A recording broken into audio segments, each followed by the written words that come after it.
আমাদের পূর্বপুরুষের ইতিহাস ওদের জানা দরকার, ওদের ইতিহাস আমাদের জানা। আমাদের পূর্বপুরুষের ইতিহাস হচ্ছে উলামায়ে দেওবন্দের রক্ত যখন এই জমিন স্পর্শ করেছিল, ব্রিটিশ লাল কুত্তারা পালাতে বাধ্য হয়েছিল। উলামায়ে দেওবন্দের রক্ত আফগানিস্তানের জমিন যখন স্পর্শ করেছিল, রাশিয়ার শেখ বল্লুকেরা পালাতে বাধ্য হয়েছিল। আল্লাহর কসম, দ্বীন রক্ষা, ঈমান রক্ষায় যদি আরেকবার এই জমিন উলামায়ে দেওবন্দের রক্ত স্পর্শ করে, আগে তো তারা পালাতে পেরেছিল, এইবার কিন্তু আর একটাকেও পালাতে দেওয়া হবে না। আজকের এই ঐতিহাসিক খতমে নবুয়ত ইসলামী মহাসম্মেলনের মুহতারাম সভাপতি হযরতুল আল্লাম শেখুত তাফসীর আল্লামা খুরশিদ আলম কাসিমি হাফিজাহুল্লাহ তাআলা ওয়া রাআহ, উপস্থিত হযরত উলামায়ে কেরাম, মুরব্বিয়ানে আযম, দূর দূরান্ত থেকে আগত ইসলাম প্রিয় সুধী সমাজ, প্রিয় ছাত্র ভাইয়েরা, যুবক বন্ধুরা, পর্দার আড়ালের মা ও বোন, আল্লাহ সুবহানাহু ওয়া তাআলার অশেষ মেহেরবানি যে মহান মালিক লাখো কোটি মানুষ থেকে বাছাই করে দ্বীনি এই মজলিসে প্রিয় হাবিব সাল্লাল্লাহু আলাইহি ওয়াসাল্লামের মুহাব্বতের নিসবতে আমাদেরকে এখন একত্রিত করেছেন, সেজন্যই মহান মালিকের শুকরিয়া আদায় করি, জবান খুলে প্রাণ খুলে কালিমাতুশ শুকর উচ্চারণ করি, আলহামদুলিল্লাহ। খতমে নবুয়ত শব্দটা শুনলেই আমাদের মাথা চলে যায় কাদিয়ানীদের দিকে। হয়তো অনেকে আলোচনা করবেন আজকে। আমি খতমে নবুয়তের ভিন্ন আরেকটা দিক আলোচনার জন্য কোরআনুল কারীমের একটা আয়াত পড়েছি, সূরা আলে ইমরান। হয়তো ওই দিকটা আমরা অনেকে খেয়াল করি না, সেই জন্য সেই বিষয়ে আলোচনা করার মাকসাদ আমার। সূরা আলে ইমরানের 164 নম্বর আয়াত। সেই আয়াতে ঢোকার আগে ভূমিকা হিসাবে আমি কিছু কথা এক দুইটা বলি, আপনারা আমাকে একটু জবাব দিয়েন, তো আমার কথা আগাইতে সহজ হবে। আমি অল্প সময় কথা বলবো ইনশাআল্লাহ। আমাদের জরুরি অনেক আগের প্রোগ্রাম দেওয়া আছে, বাদেশা সেই কুমিল্লায় প্রোগ্রাম, বড়ুরা, এরপরেও প্রোগ্রাম আছে। বড় ভাই হযরতুল আল্লাহ আমাদের শেখুত তাফসীর হাফিজাহুল্লাহ, তিনি বলেছেন, এরে তোর আমল লাগবো, আমি চলে এসেছি। অল্প সময় হাজিরা দেওয়ার জন্য হযরতের ইজ্জত রক্ষার্থে আসছে। আমার তো ভাই ইজ্জত নাই, আপনার ইজ্জত আমার ইজ্জত। দোস্ত বলেন তো, আল্লাহ তাআলা আমাদের উপর কত নিয়ামত দিয়েছেন একটু বলেন তো, বলেন, কথা বলেন। আপনারা যত কথা বলবেন তাড়াতাড়ি শেষ করা যাবে আমার। কত? কোরআনুল কারীমের দুই জায়গা, সূরাতুন নাহল, সূরা ইব্রাহিম, দুই জায়গায় আল্লাহ তাআলা কথাটা বলেছেন। আল্লাহ বলেন, ওয়া ইন তাউদ্দু নি'মাতাল্লাহি লা তুহসুহা ইন্নাল ইনসানা লাযালুমুন কাফফার।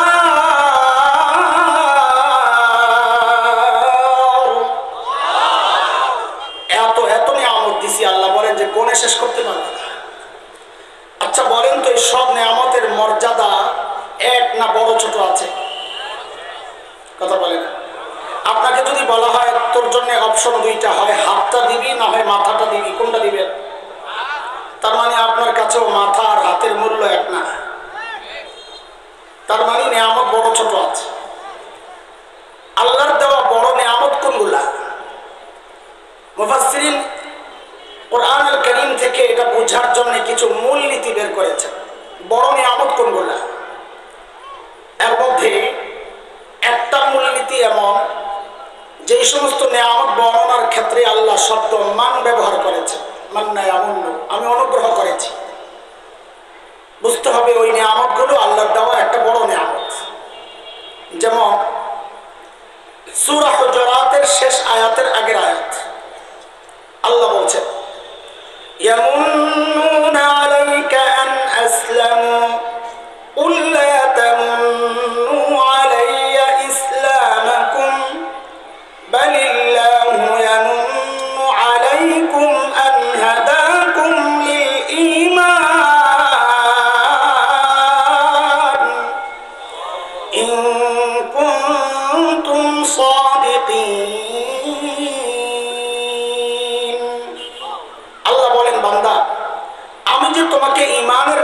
দিছি, এটা আমার পক্ষ থেকে তোমার জন্য একটা বড় নিয়ামত। আরেকটা বড় নিয়ামতের কথা আমি শুরুতে যে আয়াত পড়েছি সূরা আলে ইমরান 164 আয়াত, সেখানে আল্লাহ বলেছেন যে আমি যে আমার শ্রেষ্ঠ রাসূলকে তোমাদের রাসূল বানায়া পাঠাইছি। লাকাদ মান্নাল্লাহু আলাল মুমিনিন, ও মুমিন, এটা আমার পক্ষ থেকে তোমাদের জন্য আরেকটা বড় নিয়ামত। কাজী রাসূলকে, সর্বশ্রেষ্ঠ রাসূলকে রাসূল হিসাবে পাওয়া, এটা আল্লাহর পক্ষ থেকে আমাদের জন্য আরেকটা বড় নিয়ামত, আলহামদুলিল্লাহ। কিন্তু আসলেই কি আমরা রাসূল কত বড় নিয়ামত তা কি জানি, বুঝি? জিজ্ঞেস করলে সবাই তো বলবে হ্যাঁ জানি। যেহেতু সময় নাই, না হয় ধরতাম একটু, যে আমরা অনেকেই ফেসে যাব যে জানি বললে। কারণ আমার চলা, আমার গতি, আমার চিন্তা, আমার চেতনা, আমার ভাব, এগুলোতে মনে হয় না আমি আমার রাসূলকে চিনি। তাই আজকে সংক্ষেপে একটু রাসূল চেনাবো, ভিন্ন একটা বিশ্বাস আর সময়ের ভয়ঙ্কর কিছু ফিতনা ওঠানোর জন্য একটু সময় আমি একটু রাসূল চিনাবো, আপনাদেরকে নবী চিনাবো সাল্লাল্লাহু আলাইহি ওয়াসাল্লাম। এটা চেনার জন্য আমাদের বড়দের কিছু উদাহরণ আছে। আমি একটা উদাহরণ পেশ করতেছি, ছোট্ট একটা উদাহরণ। এই উদাহরণটা যত বুঝে আসবে নবী চিনা আমাদের জন্য তত সহজ হবে। এক ঢাকায়া বাবা, অনেক সম্পদের মালিক। অনেক তো বুঝেন, যার হিসাব নিজের কাছেও নাই, এত সম্পদ। এখন বলেন তো, এই যে টাকা, এত টাকা, এই বেটা গরম না নরম? টাকার একটা গরম আছে না, বেটা খুব গরম। তার ছেলে মেয়ে আছে শুধু একটা মেয়ে। মেয়েদের প্রতি বাবাদের একটু দুর্বলতা থাকে, সেই হিসাবে তার এক মেয়ে। ঘটনাক্রমে মেয়েটা খুব সুন্দরী। এখন বাবার গরমের অবস্থা কি? অনেকগুলো গরমের উপলক্ষ একসাথে হয়ে গেছে। এত টাকাওয়ালা, আবার মেয়ে একটা। ঘটনাক্রমে মেয়েটা খুব সুন্দরী। বাপরে বাপ, মেয়ের দিকেও তাকানো যায় না, বাপের কাছে ভিড়া যায় না। এই জন্য আমি এই বাবার নাম দিছি, ওই যে বিদ্যুতের লাইন আছে, খুব পাওয়ারফুল লাইন, 440 লাইন, এই বাবার নাম দিছি 440 বাবা। আমি মাঝে মধ্যে তোদেরকে জিজ্ঞেস করবো, পোলাপাই, তোদেরকে জিজ্ঞেস করবো কোন বাবা, আর তোর জবাব দেওয়া লাগবে কোন বাবা। বলেন, এটা মনে রেখেন। আমি মাঝে মাঝে জিজ্ঞেস করবো কোন বাবা, তো বলতে হবে কোন বাবা। খুব গরম আর কি। এখন মেয়ে যেহেতু বিয়ের উপযুক্ত হয়েছে, নানান জায়গা থেকে প্রস্তাব আসে, স্বাভাবিক।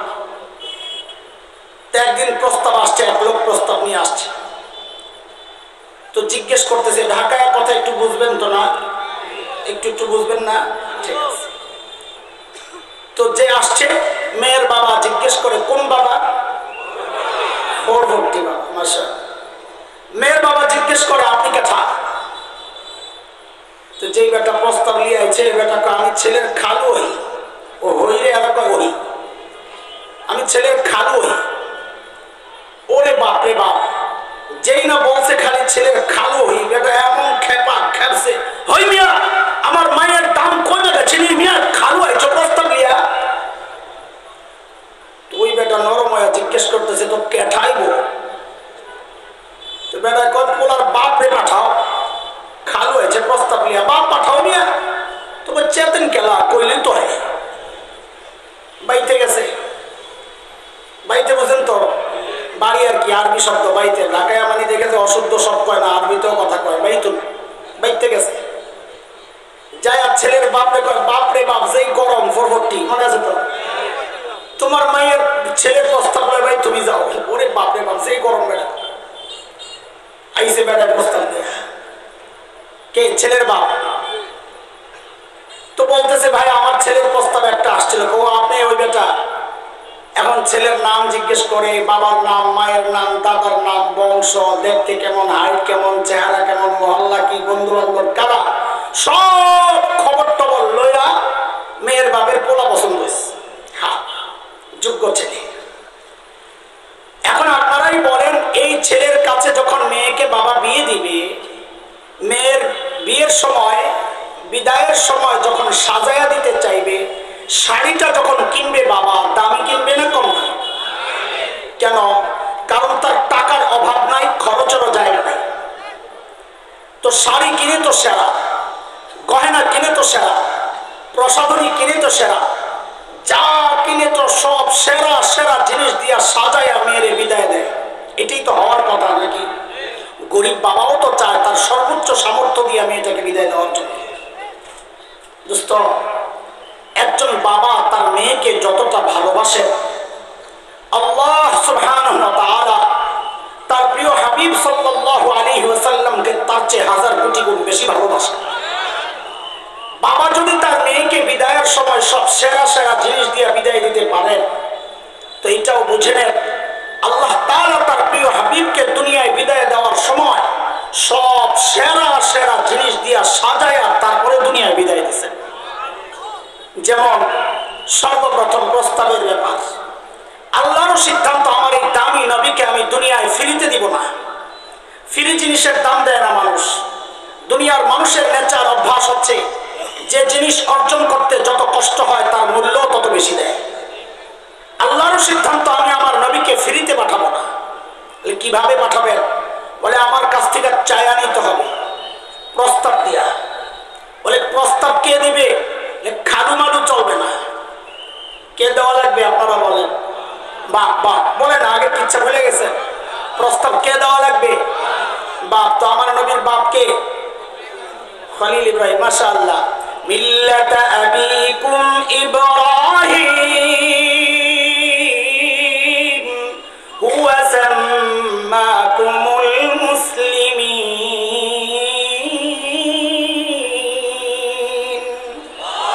খলিল ইব্রাহিম যখন বাইতুল্লাহ বানান, আল্লাহ খলিলের দিলের মধ্যে ওই কথা ঢেলে দিয়েছেন, খলিল আপনি চান আমার কাছে কি চাইবেন?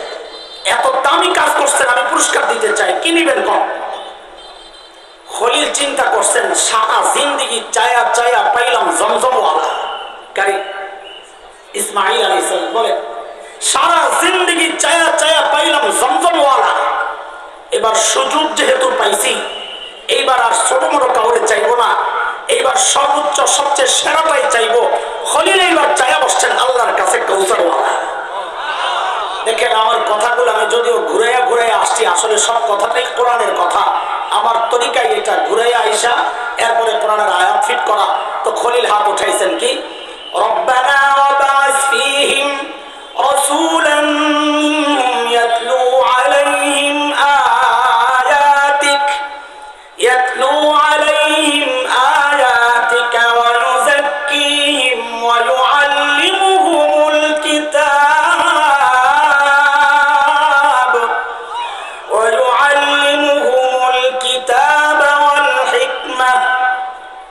হিকমা। আগে আমি আবার বলছি, রব্বানা ওয়াবাস ফীহিম রাসূলান মিনহুম ইয়াতলু আলাইহিম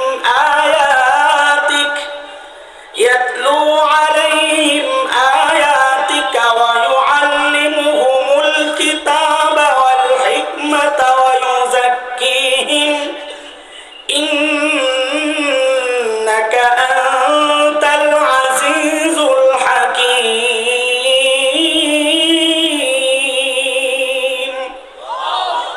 চাইছেন কি? বাবা প্রস্তাব দিয়েছেন কার কাছে? আল্লাহর কাছে। আল্লাহ প্রস্তাব কবুল করছেন, যান লাকাদ মান্নাল্লাহ, পাঠিয়ে দিচ্ছি। তবে একটু দাঁড়ান, নবী আপনার বাপ প্রস্তাব দিয়েছে দুনিয়ায় যাওয়া লাগবে, একটু দাঁড়ান। কেন? কেন বুঝার জন্য একটু মাহফিল বুঝালো। মাহফিলে প্রধান বক্তা আসার কথা 10টায়। লাকসামে এমন জ্যামে পড়ছে বেচারা, ফোন দিছে, এরে মাহমুদ, কি ও কাকা? কইরে কাকু আমার তো আইতে একটু সময় লাগবে। আগের বক্তারা একটু চালায় নিতে। আগের বক্তারের টাইম দেওয়া ছিল 10টা, বেচারা বয়ান ফিনিশিং দিয়ে দিছে 10টায় শেষ। এর মধ্যে স্লিপ আসছে, হুজুর 10 মিনিট চালায় নেন। যত বড় বক্তা হোক, ফিনিশিং দিয়ে দিলে যদি কয় আরেকটু চালায় নেন, মেজাজটা খারাপ হয়ে যায়। ফিনিশিং শেষ, তো এখন কথাবার্তা সবে সব এলোমেলো। ডিজিটাল পাবলিক এটাও বুঝে যে কথার এখন লাইনে নাই, এলোমেলো কথা চলছে। তখন পাবলিকের মধ্যে শ্রেণী হয় 3টা। কয়টা? এক শ্রেণী চুপচাপ বসে থাকে যে জায়গা খালি করবো না। আরেক শ্রেণী পুরোনো মানুষ একটু অজু স্থান যায়,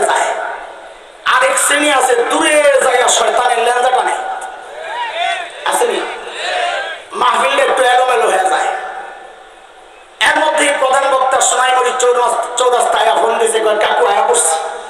হায়, বক্তা এলে যে কলিজায় পানি আসে আয়োজকদের। দৌড়ায় আসছে, একটা স্লোগান দেওয়া লাগবে যেন এলোমেলো মাহফিল আবার জমে যায়। তো স্লোগান কে দিবে? সবচেয়ে ভালো আদব বক্তা যিনি, তিনি একটা স্লোগান দিলে ভালো। না বক্তাকে থামায়া স্লোগান দেওয়া, এটা কোরআন হাদিসের বেইজ্জতি, কারণ তিনি কোরআন হাদিসের কথা বলতেছেন। তো বক্তা স্লোগান লাগাইছে কি? লিল্লাহি তাকবীর, আল্লাহু আকবার। প্রধান বক্তার আগমন, শুভেচ্ছা, স্বাগত। এই স্লোগানটা কেন দেয়? যেন এলোমেলো মজলিসটা আবার জমে যায়। ঠিক আল্লাহ তাআলাও আমার নবীকে দুনিয়ায় পাঠানোর সময় নবীকে আটকায়া দিয়েছেন, হাবিব একটু অপেক্ষা। কেন? বলে আপনি আজকের প্রধান বক্তা, আপনি দুনিয়ার প্রধান অতিথি, আপনি যে দুনিয়ায় যাবেন, মজলিস একটু এলোমেলো, আমি একটা স্লোগান দেওয়া এলোই মজলিস জমানোর জন্যে। বলে স্লোগান কে দিবে? বলে আপনার আগের বক্তা নবী ঈসা স্লোগান দিবে। ও নবী ঈসা, স্লোগান একটা লাগান। তো নবী ঈসা স্লোগান দিছে কি? সূরা সফ, ওই যে আগে বলেছি, আয়েশার পরে আয়াত ফিট করা। তো নবী ঈসা স্লোগান ধরছেন সূরা সফ আয়াত 6। আল্লাহ বলছেন, وَإِذْ قَالَ عِيسَى ابْنُ مَرْيَمَ يَا بَنِي إسرائيل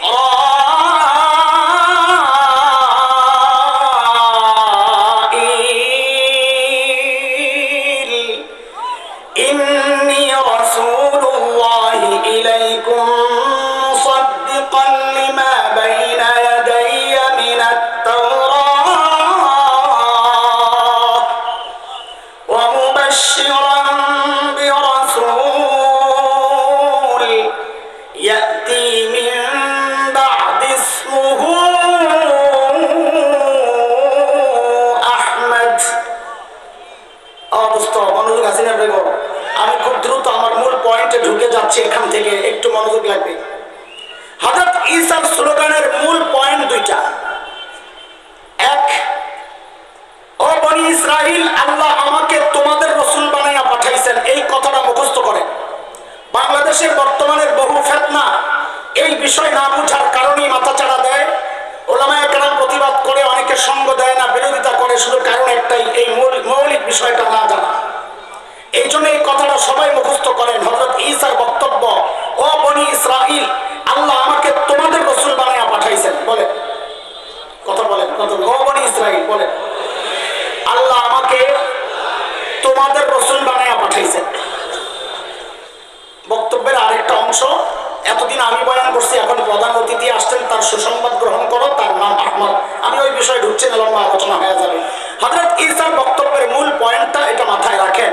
হযরত ঈসাকে আল্লাহ কাদের রাসূল বানাইয়া পাঠাইছেন? বলেন তো আবার, কাদের রাসূল?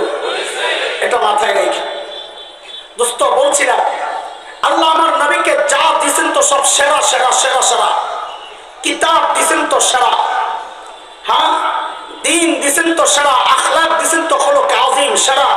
আরে বন্ধু দিয়েছেন তো আবু বকরের মতো সেরা বন্ধু। দাঁত দিয়েছেন তো সেরা, ঠোঁট দিয়েছেন তো সেরা, চোখ দিয়েছেন তো সেরা, কালার দিয়েছেন তো সেরা, চুল দিয়েছেন তো সেরা, হাসি দিয়েছেন তো সেরা। আরে যা দিয়েছেন সব সেরা, এমনকি ঘাম দিয়েছেন, ঘাম ওইটাও সেরা। কেন? আমার আপনার ঘামের দুর্গন্ধে ধারে কাছে কেউ বসতে পারে না। আমার নবীর ঘাম সাহাবায়ে কেরাম সংগ্রহ করতেন। কেন? এই মজলিসের মধ্যে লাগায়া দিলে পুরা মজলিস সুঘ্রাণে মরমু করত। যা দিছেন তো সব সেরা। কিন্তু একটা প্রশ্ন ওঠাই, এই প্রশ্নের জবাব আমাদের আলোচনার মূল পয়েন্ট। এখন শুধু প্রশ্ন আসবে, জবাব আসবে, প্রশ্ন আসবে, জবাব আসবে, এইভাবেই বয়ান শেষ হয়ে যাবে খুব তাড়াতাড়ি ইনশাআল্লাহ। প্রশ্নটা হচ্ছে, বলেন তো, ওই যে বাবা, কোন বাবা? বাবা, এই জন্য মনে রাখতে গেছিলাম। ওই বাবা তার মেয়েকে কি এমন ছেলের কাছে বিয়ে দিবে যে ছেলের বাড়ি ঘর নাই? কথা বল, দিবে? আরে আপনিও তো দিবেন না। কেউ চায় না নিজের মেয়েকে এমন জায়গায় দিতে যে ছেলের বাড়ি ঘর নাই। অথচ আল্লাহ না আমার নবীকে সব সেরা সেরা জিনিস দিয়ে সাজায়া পাঠাইছেন। কাহা কই? আল্লাহ তো নবীকে দুনিয়ার সেরা সুন্দর জায়গা সুইজারল্যান্ডে পাঠাইলেন না। আল্লাহ তো নবীকে দুনিয়ার সেরা সুন্দর জায়গা, যাকে ভূস্বর্গ বলা হয়, দুনিয়ার জান্নাত কাশ্মীরে পাঠাইলেন না। পাঠাইলেন কোথায়? খলিল ইব্রাহিমের জমানে ওয়াদিন গায়রি যি যারা, জাজিরাতুল আরব, যার পরিচয় খলিল দিচ্ছেন। ওয়াদিন গায়রি যি যারা, বৃক্ষলতাহীন জলশূন্য বালুকাময়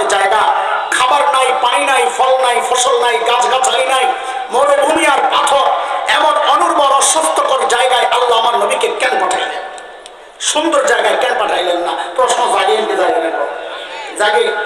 তো এইবার বলেন, আল্লাহ আমার নবীকে পাঠাইছেন জাজিরাতুল আরবে। কোথায়? এই শব্দটা বলেন। আমি বারবার জিজ্ঞেস করবো, আপনারা বলবেন, কিন্তু পরে আবার শব্দ পাল্টাবো, তখন ওইটা বলবেন। বলেন, আল্লাহ আমার নবীকে কই পাঠাইছেন?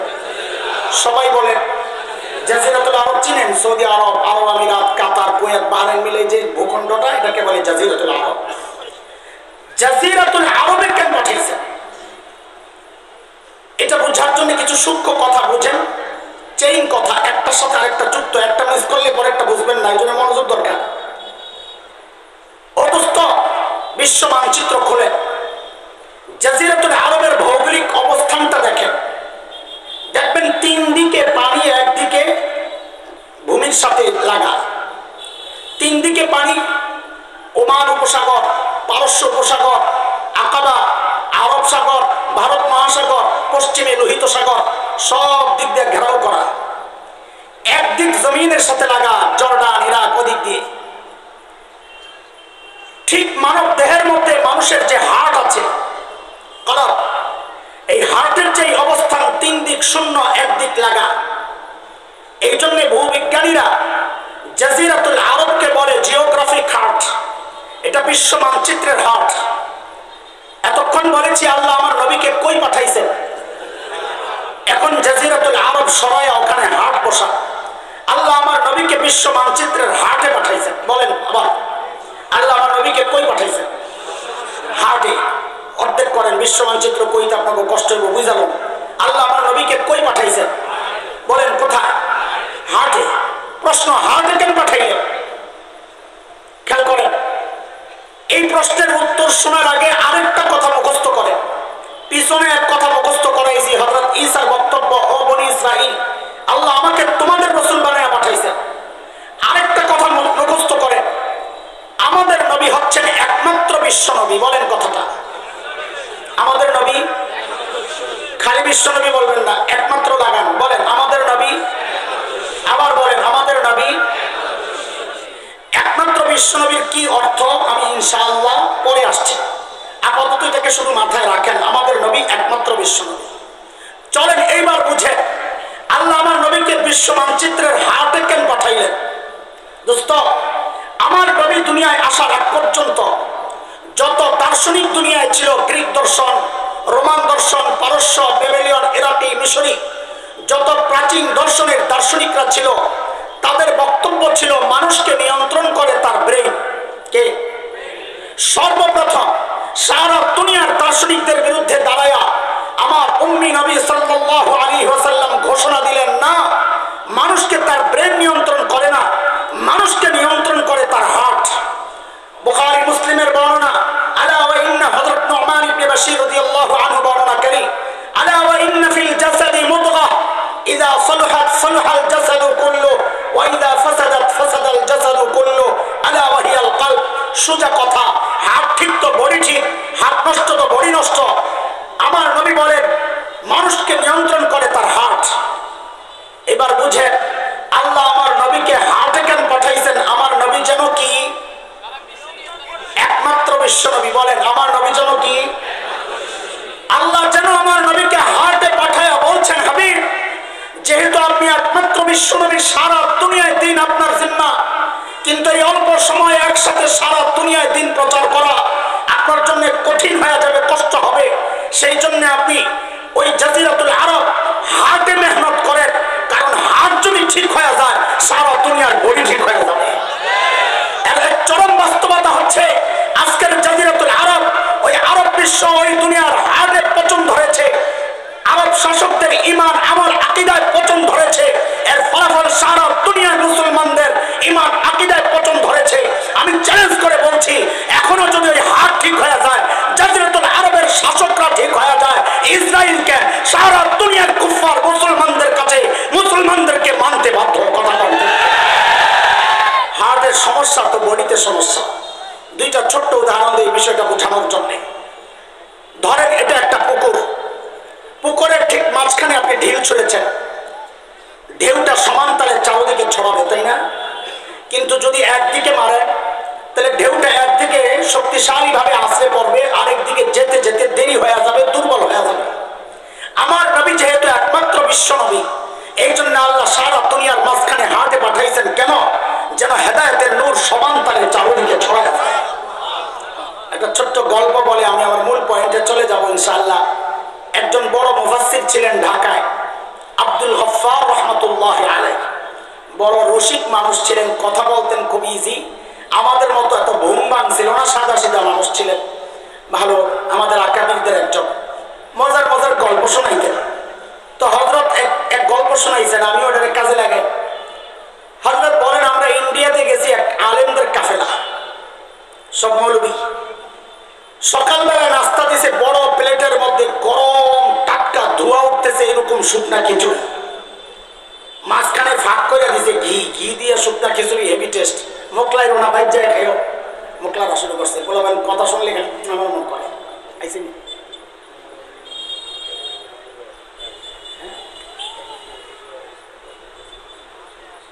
আল্লাহ শেষ, ঠিক আছে।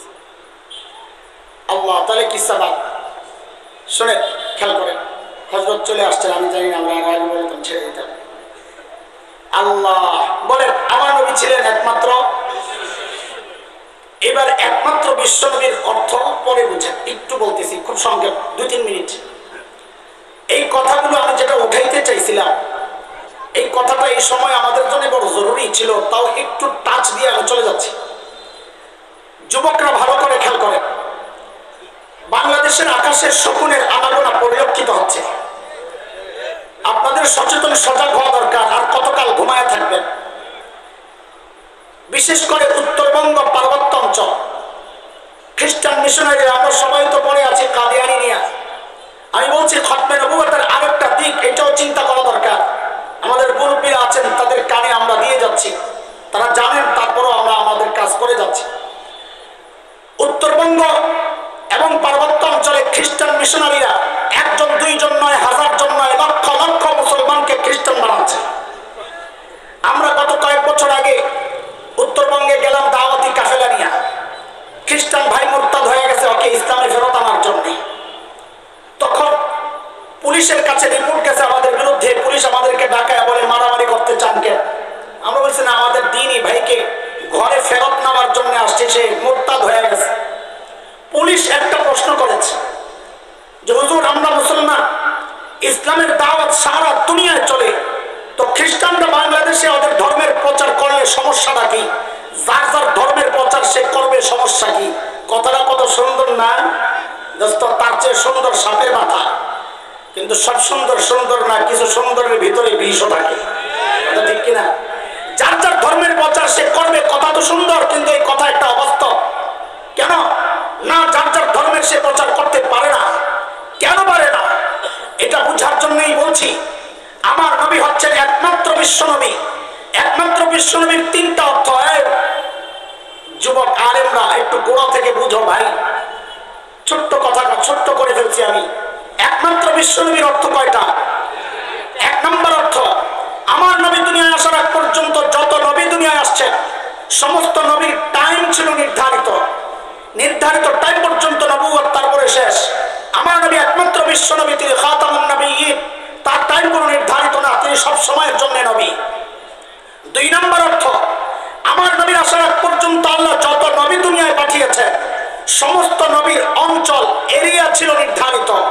প্রমাণ আজকের বিকৃত বাইবেল যা আছে ওদের কাছে, ওই বাইবেলে আছে হযরত ঈসা নিজে বলেছেন, আল্লাহ আমাকে ফিলিস্তিনের একটা নির্দিষ্ট অঞ্চল, আমরা ধরে নিলাম আজকের ইসরায়েল, সেই জায়গার নবুয়ত দিয়ে আল্লাহ আমাকে পাঠাইছেন। হযরত ঈসার কথা। আমার নবী একমাত্র বিশ্ব নবী, যাকে আল্লাহ রাহমাতুল লিল আলামিন বলেছেন, তিনি নির্দিষ্ট কোনো ভূখণ্ডের নবী না, তিনি গোটা জাহানের নবী। 3 নম্বর অর্থ, একমাত্র বিশ্ব নবী, আমার নবী দুনিয়ায় আসার পর্যন্ত আল্লাহ যত নবী দুনিয়ায় পাঠিয়েছেন, সমস্ত নবীর কওম আর সম্প্রদায় ছিল নির্ধারিত। নির্দিষ্ট সম্প্রদায়ের নবী তিনি। প্রমাণ কি? ওই যে পিছনে প্রমাণ রেখে আসছি, হযরত ঈসা বলেছেন, ইন্নী রাসূলুল্লাহ ইলাইকুম, ও বনী ইসরাঈল, আল্লাহ আমাকে তোমাদের রাসূল বানায়া পাঠাইছেন। আমাদের নবী একমাত্র বিশ্ব নবী, যাকে আল্লাহ নির্দিষ্ট কোনো সম্প্রদায়ের নবুয়ত দেন নাই। আল্লাহ নবীকে বলেছেন, ওমা আরসালনাকা ইল্লা কাফাতাল লিন-নাস, আমি আপনাকে গোটা জাহানের মানব জাতির জন্য নবী হিসেবে পাঠাইছি। ওমা কুল ইয়া আইয়ুহান নাস ইন্নী রাসূলুল্লাহি ইলাইকুম জামিআ।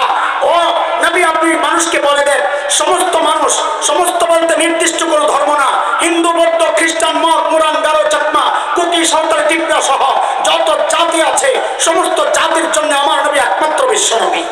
এবার বুঝেন শুধু শেষ কথা 1 মিনিট 2 মিনিটে, যে আমরা কেন সারা দুনিয়া ইসলাম প্রচার করতে পারি, অন্য ধর্মের কেউ কেন বাংলাদেশে ইসলাম ধর্ম প্রচার করতে পারবে না? বলেন আপনাদের এই আসনের বর্তমান এমপি কে? মুর্শেদ আলম সাহেব। মুর্শেদ আলম সাহেব তার দায়িত্ব পালন করার জন্য কিছু খাস ছেলে লোক রাখেন, এটা সবার রাখতে হয়, মুহতামিমরা রাখে, দায়িত্বশীল সবারই কিছু খাস লোক থাকে দায়িত্ব আদায়ের জন্য। হঠাৎ ওই ছেলেবেলেরা দেখে সোনাইমুড়ির চৌরাস্তায় বিশাল সাইনবোর্ড লেখা এমপি সাহেবের অফিস। ওরা অবাক হয়ে তাকায় আছে, কিরে আমরা থাকতে এমপি সাহেবের অফিস কেনা করলো? আমরা জানি না। চল দেখি যাই। যাই জিজ্ঞেস করছে কার অফিস? বলে এমপি সাহেবের। বলে তোরা কারা? এমপি সাহেবের লোক। কোন এমপি সাহেব? বলে সাদেক হোসেন খোকা। কোন এমপি? হ্যাঁ, এটা আপনাদের বুঝা লাগবে না, এটা তো বুঝবেন না। সাদেক হোসেন খোকা 25 বছর আগে এমপি ছিল ঢাকা সূত্রাপুর, ঢাকা 7 কোতোয়ালি আসন, ঢাকা 7 আসনের নাম। যেই এই কথা শুনছে ওরা লাগাইছে কন্যা 25টা পিঠা। কথা বলেন, বিচার আইসে ধরেন আপনার কাছে, আমার পিঠা লাগাইছে 25টা। আপনি যেহেতু ইমানদার, এক পক্ষের কথা শোনেন না, দুই পক্ষের ডাকাইছেন, এবারে পিটাইছস? হ্যাঁ পিটাইছি। কি জন্যে? দুই অপরাধ। কি দুই অপরাধ? যেই এমপির অফিস ওরা খুলছে ওই এমপির আসন তো সোনাইমুড়ি না, ওনার আসন হচ্ছে ঢাকা 7। অফিস খুলবি ওখানে যায় খোল, এখানে আসছস কেন? আর কারণ কি?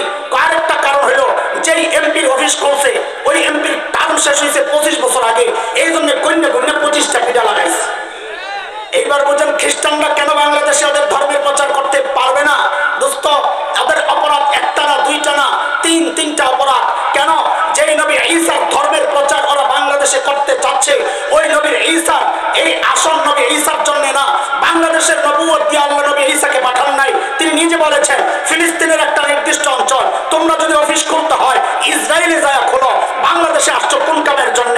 2 নম্বর অপরাধ, যেই নবী ঈসার ধর্মের প্রচার ওরা করছে সেই নবী ঈসাকে আল্লাহ মুসলমানদের নবুয়ত দিয়ে পাঠান নাই। তিনি নিজে বলেছেন ইয়া বনী ইসরাইল ইন্নী রাসূলুল্লাহি ইলাইকুম। ও বনী ইসরাইল, আল্লাহ